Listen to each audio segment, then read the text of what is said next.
La pirámide de Mayo se hizo en el Cabildo de 1811, cuando la Junta Grande decidió construir un monumento para celebrar el primer aniversario de la Revolución de Mayo. Las fiestas mayas eran un festival que se celebra uno de los primeros domingos del mes de mayo.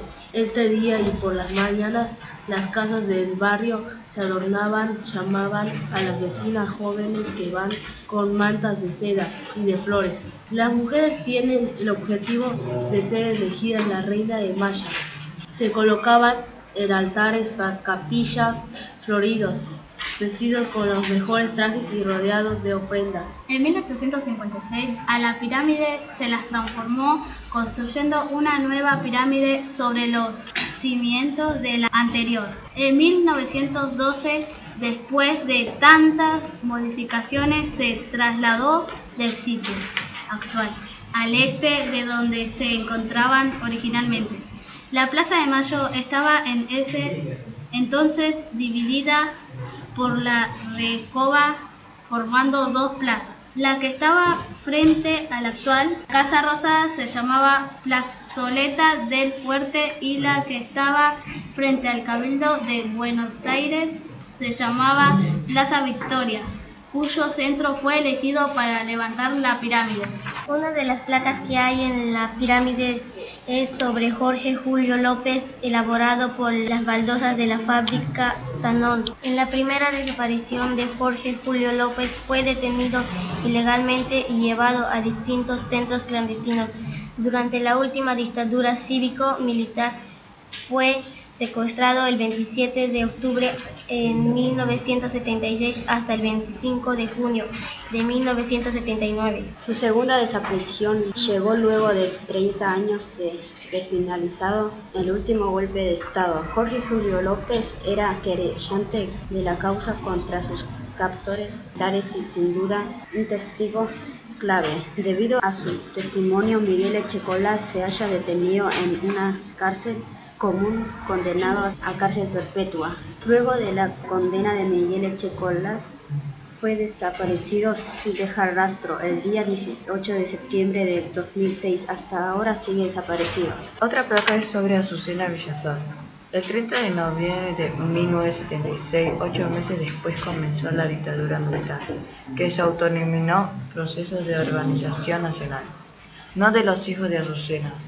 Néstor y la novia de Raquel Manguín fueron secuestrados. Villaflor fue a pedir al ministerio que busquen a su hijo, pero solo consiguió hablar con su secretaría. Tras 6 meses de inservibles pesquisas, Villaflor, junto a otras madres que estaban en su misma situación, decidieron hacer una manifestación para publicitar su caso. El 30 de abril de 1977, ella y otras 13 madres se manifestaron en la Plaza de Mayo al frente de la sede del gobierno, a la Casa Rosada. Las madres no podían agruparse, entonces tenían que circular. Meses después, Azucena fue desaparecida, arrojada vida al mar. Sus restos fueron identificados en agosto de 2005. En la Plaza de Mayo, las tierras de todas las... Julio Argentino Roca fue elegido como presidente en 1880. Era candidato del Partido Autonomista Nacional, o sea PAN, formado por los miembros de la élite con poder político y económico. Roca sancionó la ley matrimonial civil de las personas nacían y eran registradas por la Iglesia.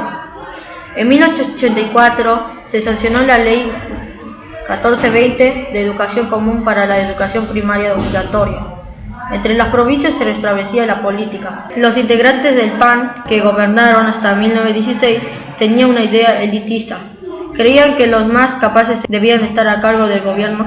Les parecía mejor que los gobernadores fueran elegidos por unos pocos que tenían educación, dinero y prestigio. En la sociedad, por eso, el régimen se define como régimen oligárquico. Fue una época de fraude electoral, dada que hasta 1912 el voto era optativo y cantado. En 1912 se sancionó la ley Sáenz-Peña, de voto obligatorio y secreto y universal. En lo económico se registró un crecimiento acelerado. Las actividades económicas nacieron a partir de un modelo agroexportador.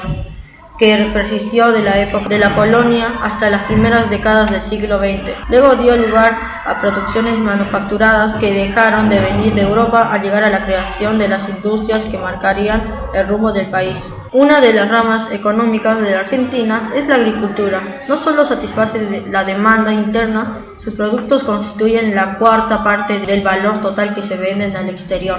En esta época exportábamos mucho trigo y cereales. La carne argentina es reconocida en el mundo entero por la calidad y valor. Constituye 10% de las exportaciones, sin contar sus numerosos derivados, satisface la demanda interna. En esta época los ingleses pusieron muchos frigoríficos y compraban nuestra carne. En la segunda mitad del siglo XIX, el ferrocarril se convirtió en el principal sinónimo de progreso del país. Vivió un boom de caminos de fierro, que aumentaron kilometrajes en 39 kilómetros en 1860, 732 kilómetros en 1970, 2.313 kilómetros en 1880, 9.254 kilómetros en 1890 y 16.767 kilómetros en 1900. Las vías ferroviarias atravesaban zonas desérticas y crearon estaciones donde no había gente, y los dueños de ferrocarriles obedecían a los terratenientes. Trazaron un embudo en Buenos Aires, regiones del país quedaban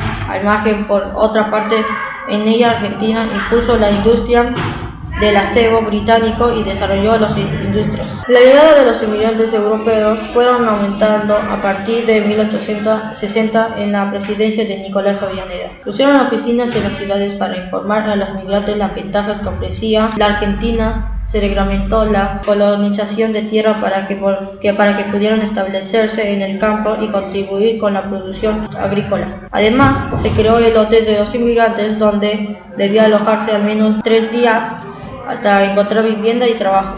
Entre 1860 y 1916 llegaron a la Argentina más de 5 millones de personas. Después de vivir un tiempo en este país, la mitad se volvió a Europa o emigró a otro país. Pero 2.500.000 de inmigrantes que se quedaron contribuyen a cambios profundamente en la sociedad argentina. Poco más de 1.800.000 habitantes. El segundo censo en 1895 dio cuenta del impacto que había significado la llegada de los inmigrantes. La población se había duplicado y lo mismo pasó en este censo. En 1914, el séptimo censo nacional entre las provincias de Santa Fe, de Entre Ríos y en el sur de Córdoba se podían convertir en dueños de pequeñas tierras. También en las provincias de Buenos Aires, donde surgieron pueblos como Pigüe y Coronel Suárez. De todos modos, la mayoría de los europeos se establecieron en la ciudad y buscaron trabajo en la construcción, en el comercio y en otras ocupaciones que ofreció la vida urbana. La ciudad de Buenos Aires no contaba con las condiciones necesarias para tanta población inmigrante. Muchos de los propietarios de las viejas casonas de los barrios del sur de Buenos Aires, Catedral al sur, San Telmo, La Boca, Barracas, abandonadas después de la gran epidemia del tifus y fiebre amarilla. En 1871 decidieron habitarlas para convertir en las viviendas colectivas y alquilar sus habitaciones. Así nacieron los conventillos. En los conventillos las condiciones sanitarias de la vivienda eran pésimas.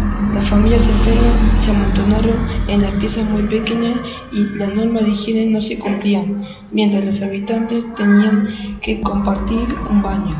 Los inmigrantes trajeron consigo ideas políticas que hasta ese entonces no existían en nuestro país.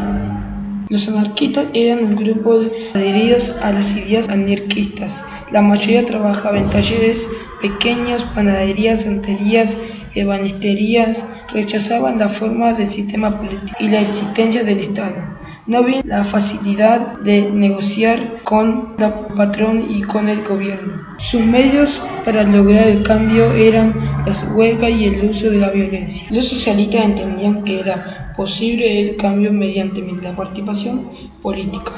Apoyaron la creación del Partido Socialista. En 1896 el objetivo era lograr que los ciudadanos votaran a los candidatos socialistas y acceder al Congreso Nacional y participar en la sanción de leyes que beneficiaban a los trabajadores. Quienes adherían a estas ideas trabajan en tareas especializadas, por ejemplo, conductores ferrocarril. Una de las agrupaciones más conocidas de la época fue la Fraternidad. Otras corrientes dentro del movimiento obrero fueron los sindicalistas.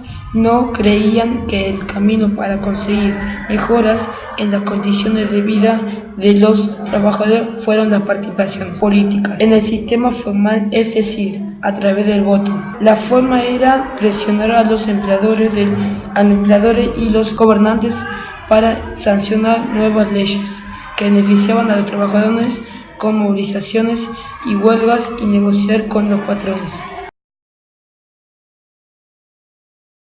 En 1943 se produce un golpe de Estado realizado por las Fuerzas Armadas. Dentro de ellas había dos sectores, un autoritario conservador cuyo líder era el general Pedro Ramírez. Cuando asume el poder disuelve partidos políticos, restringe la libertad de prensa.